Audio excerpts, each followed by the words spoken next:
안녕하세요, 여러분. 오늘도 어김없이 찾아온 따뜻한 밤 이야기의 시간입니다. 하루 종일 바쁘게 살아온 여러분의 마음도 이제 조금씩 편안해지고 계시죠? 문득 헤르만 헤세의 소설 데미안에 나오는 구절이 떠오릅니다. 새는 알을 깨고 나온다. 알은 새의 세계이다. 태어나려는 자는 하나의 세계를 파괴해야 한다. 어쩌면 우리 인생도 그와 같지 않을까요? 때로는 익숙한 것들을 뒤로하고 새로운 시작을 위해 용기를 내야 하는 순간들이 있죠. 마더 테레사께서 어제는 지나갔고 내일은 오지 않았다. 우리에게는 오직 오늘만 있을 뿐이다라고 말씀하셨듯이 지금 이 순간이 가장 소중한 것 같습니다. 오늘 밤에도 여러분께서 보내주신 소중한 사연들을 함께 나누려고 합니다. 각각의 이야기 속에는 세월이 주는 지혜와 삶의 깊이가 담겨 있습니다. 영화 포레스트 검프에서 포레스트의 어머니가 했던 말이 생각나네요. 인생은 초콜릿 상자와 같다. 무엇을 집어들지 모른다. 정말 그런 것 같아요. 우리 인생도 어떤 이야기가 펼쳐질지 모르는 신비로운 선물 상자 같지 않나요? 지금 편안히 누워 눈을 감고 마음의 문을 열어보세요. 베개에 머리를 맡기고 하루의 피로를 내려놓으세요. 룸이라는 페르시아 시인이 이런 말을 했어요. 어둠 속에서도 빛을 찾는 자만이 새벽을 맞이할 수 있다. 오늘 밤 여러분의 마음에도 따뜻한 빛이 스며들기를 바라며 첫 번째 사연을 들려드릴게요. 오늘의 첫 번째 이야기는 사랑과 상실, 그리고 다시 일어서는 용기에 관한 이야기입니다. 오늘은 어떤 추억과 감동이 우리를 기다리고 있을까요? 첫 번째 사연은 서울 동대문구에 사시는 67세 김영자님께서 보내주신 이야기입니다. 제목은 다시 피어나는 향기예요. 안녕하세요, DJ님. 저는 젊은 시절부터 남편과 함께 작은 식당을 운영했어요. 그때는 새벽 4시에 일어나 장을 보고 밤 10시가 넘어서야 문을 닫는 하루하루가 정신없었지만 손님들이 밥을 먹고 웃으며 맛있다, 오늘도 잘 먹었습니다 라고 말해줄 때면 하루 종일 쌓인 피로가 눈 녹듯 사라지곤 했죠. 특히 단골 손님들이 있었어요. 근처 공장에서 일하시는 분들, 학교 다니는 젊은 친구들. 그분들이 어머니라고 부르며 따뜻하게 대해주시면 정말 보람을 느꼈어요.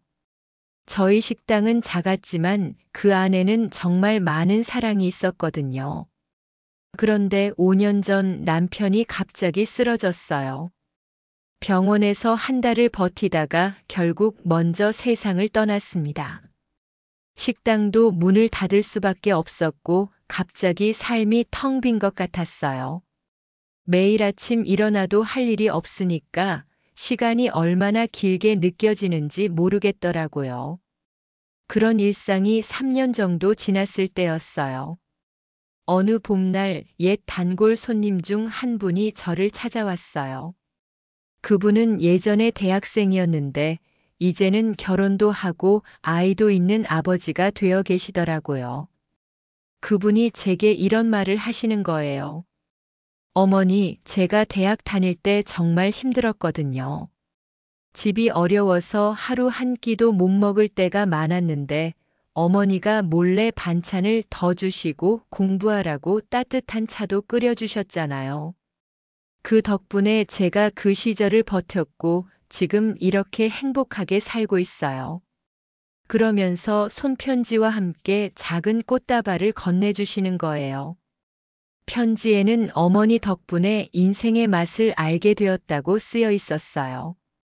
그 순간 눈물이 펑펑 났어요. 제가 만든 음식이, 제가 건넨 작은 관심이 누군가의 삶에 그런 큰 빛이 되었다는 걸 그때 깨달았거든요. 그 일이 있고 나서 저는 다시 용기를 냈어요. 비록 큰 식당은 힘들지만 작은 도시락 가게를 시작했어요. 몸은 예전 같지 않지만 누군가를 위해 밥을 짓는 일은 여전히 제게 큰 기쁨이에요. 지금도 매일 아침 일어나 정성껏 도시락을 만들고 있답니다. 김영자님의 사연 정말 가슴 깊이 와닿네요. 사랑하는 사람을 잃고 힘든 시간을 보내셨지만 다시 일어서서 누군가를 위해 따뜻한 밥을 짓고 계시는 모습이 너무나 아름다워요. 우리 모두의 삶에는 김영자님처럼 누군가에게 빛이 되는 순간들이 있지 않을까요? 작은 친절, 따뜻한 미소, 정성스럽게 만든 음식.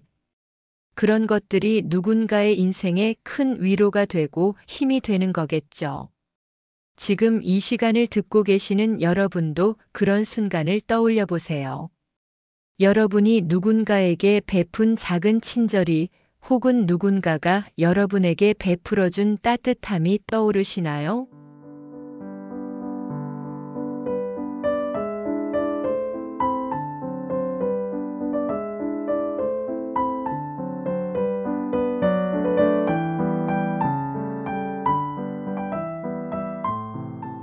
두 번째 사연은 부산 해운대구에 사시는 72세 박철수님의 이야기입니다. 제목은 새로운 도전, 새로운 나예요. 안녕하세요, DJ님. 저는 40년간 회사를 다니다가 5년 전에 은퇴했어요. 처음엔 이제 좀 쉬어야지 했는데 막상 집에만 있으니까 하루하루가 너무 따분했어요. 아침에 일어나도 할 일이 없으니까 점점 우울해지더라고요. 아내는 밖에 나가서 뭐라도 해보라고 했지만 솔직히 용기가 안 났어요. 젊은 사람들 사이에서 내가 뭘 할 수 있겠나 싶었거든요. 그러다 우연히 동네 복지관에서 스마트폰 강의를 한다는 걸 알게 됐어요. 처음엔 내가 그런 걸 할 수 있을까 망설였지만 아내가 등을 떠밀어줘서 용기를 내서 갔어요. 첫 수업 때는 정말 당황했어요. 손가락이 굳어서 화면도 제대로 못 눌렀거든요. 다른 어르신들도 마찬가지였어요. 모두들 어휴, 이거 어떻게 하는 거야?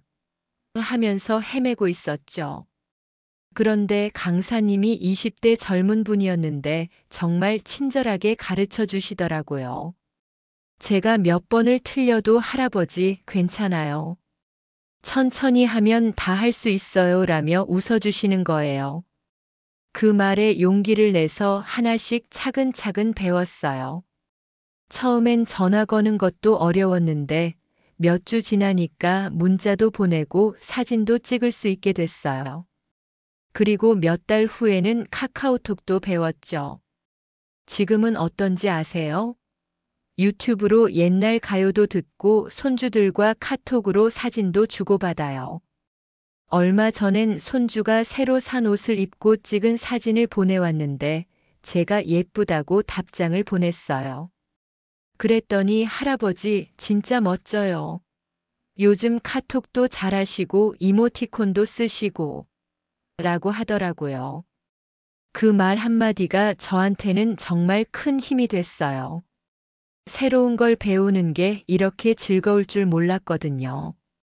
요즘은 복지관에서 하는 다른 강의도 듣고 있어요. 컴퓨터로 그림 그리기도 배우고 블로그도 만들어서 제가 찍은 사진들을 올리고 있답니다. 나이가 들어도 새로운 걸 배울 수 있다는 게 이렇게 기분 좋은 일인 줄 몰랐어요. 지금은 매일이 새롭고 재미있어요.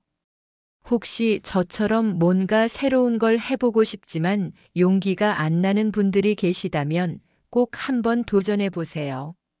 나이는 숫자에 불과하다는 말이 정말 맞는 것 같아요. 박철수님 정말 멋지세요. 72세에 스마트폰을 배우고 유튜브도 보고 블로그까지 만드시다니. 정말 대단하십니다. 요즘 젊은 사람들도 새로운 기술을 배우는 걸 어려워하는데 박철수 님처럼 도전하는 모습이 우리 모두에게 큰 희망을 주네요. 나이에 상관없이 새로운 것을 배우고 도전하는 것, 그것이 바로 젊음의 비결이 아닐까요? 박철수님의 손주분이 할아버지가 멋지다고 한 말이 정말 인상적이에요.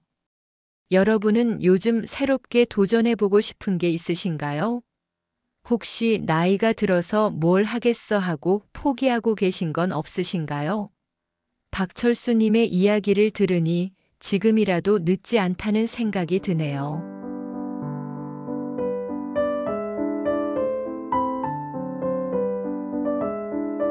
세 번째 사연은 대전 유성구에 사시는 65세 이순자님께서 보내주신 이야기예요. 제목은 친구가 최고야입니다. 안녕하세요, DJ님. 저는 매일 아침 6시에 일어나서 동네 공원으로 산책을 나가요. 거기서 만나는 친구들이 5명 있는데 다들 60대, 70대 동갑내기들이에요. 우리끼리는 아침 모닝걸스라고 부르고 있답니다. 이 친구들과 함께 걷다 보면 정말 웃긴 일들이 많이 생겨요. 지난주에 있었던 일인데 친구 하나가 새로 산 운동화를 자랑하려고 했어요. 야, 이거 봐. 요즘 젊은 애들이 신는 거래. 하면서 발을 들어 올리는데 그만 균형을 잃고 옆에 있던 풀밭에 쿵 넘어진 거예요. 우리 모두 깜짝 놀라서 아이고 어떻게 해 하면서 달려갔는데 그 친구가 먼저 벌떡 일어나더니 이제 나도 젊은이들처럼 유행 타는 거 아니냐? 넘어지는 것도 힙하게 라고 하면서 웃는 거예요. 결국 다 같이 배꼽 잡고 웃었죠. 아침 공원인데 우리 웃음소리가 얼마나 컸는지 다른 운동하시는 분들도 다 쳐다보더라고요. 또 다른 날에는 친구 하나가 새로 산 모자를 쓰고 왔는데 바람에 날려서 연못에 빠뜨렸어요. 그 친구가 내 모자 하면서 안타까워하니까 다른 친구가 괜찮아. 물고기들이 멋있다고 할 거야 하더라고요. 그 말에 또 다들 웃었죠. 이런 소소한 일들이 매일 반복되다 보니 아침 산책이 정말 즐거워요. 가끔은 누가 안 나오면 오늘 왜 안 왔을까? 하면서 걱정도 하고 생일이면 작은 선물도 준비하고요. 지난주 토요일에는 우리끼리 소주 한 잔 기울이면서 늙어도 친구가 최고다라고 얘기했어요. 남편들은 다들 늙은 것들이 뭔 수다가 그리 많으냐고 하지만 우리는 신경 안 써요. 이런 소소한 순간들이 제게는 정말 큰 행복이거든요. 요즘 젊은 사람들이 소확행이라고 하던데 우리도 매일 소확행 하고 있는 거죠? 친구들과 함께 웃고 서로 걱정해주고 때로는 시시한 이야기로 깔깔대는 것. 이게 바로 노년의 축복이 아닐까 싶어요. 이순자님 사연 듣다 보니 저도 덩달아 웃음이 나네요.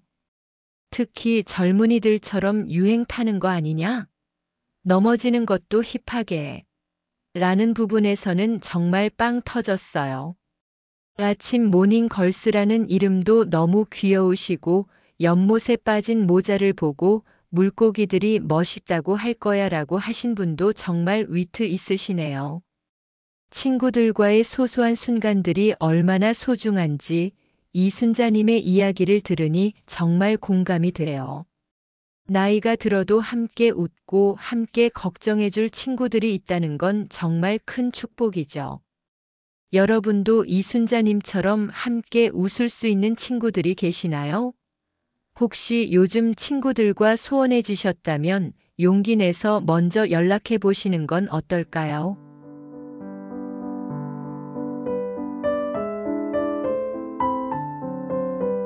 이번에는 인천에 사시는 70세 최미자님의 사연입니다. 제목은 할머니의 마음이에요. 안녕하세요, DJ님. 저는 손주가 3명 있는 할머니예요. 얼마 전에 있었던 일인데 막내 손주가 갑자기 제게 할머니 사랑해요라고 하더라고요. 그래서 제가 할머니도 사랑해라고 했더니 그 아이가 할머니는 왜 주름이 많아요? 라고 묻는 거예요. 순간 당황했지만 저는 이렇게 대답했어요. 이 주름 하나하나가 다 할머니가 너희들을 사랑한 흔적이야. 너희들이 아플 때 걱정하고 기뻐할 때 함께 웃고 그러면서 생긴 사랑의 주름이야. 그랬더니 손주가 제 손을 꼭 잡으면서 그럼 할머니 얼굴이 온통 사랑이네요. 라고 하더라고요. 그 순간 정말 눈물이 날 뻔했어요. 나이가 들면서 거울 보는 게 싫어졌는데 손주의 그 말을 듣고 나니 제 주름도 나쁘지 않은 것 같더라고요. 최미자님, 정말 감동적인 이야기네요. 손주분이 정말 사랑스러워요. 할머니 얼굴이 온통 사랑이네요. 라는 말. 정말 아름다운 표현이에요. 오늘의 사연들 어떠셨나요? 김영자님의 다시 일어서는 용기, 박철수님의 새로운 도전, 이순자님의 친구들과의 즐거운 일상, 그리고 최미자님의 손주와의 따뜻한 순간까지. 감동과 희망, 웃음과 사랑이 담긴 이야기들이 여러분의 마음에 작은 따뜻함을 전했기를 바랍니다. 삶은 때론 느리고 때론 빠르게 흘러가지만 그 안에서 우리는 서로의 이야기를 나누며 더 단단해지고 더 따뜻해지는 것 같아요. 혼자가 아니라는 것, 비슷한 경험을 한 사람들이 있다는 것, 그리고 우리 모두가 서로의 이야기에 공감하며 위로받을 수 있다는 것. 이것이 바로 우리가 함께 나누는 이 시간의 의미가 아닐까요? 따뜻한 밤 이야기는 앞으로도 여러분의 밤을 따뜻하게 채워드릴게요. 여러분의 소중한 사연들을 언제나 기다리고 있습니다. 이제 정말 밤이 깊어가네요. 오늘 하루도 수고 많으셨어요. 내일도 좋은 일들이 여러분을 기다리고 있을 거예요. 편안한 밤 되세요. 좋은 꿈 꾸세요. 다음 시간에 또 만나요. 안녕히 주무세요.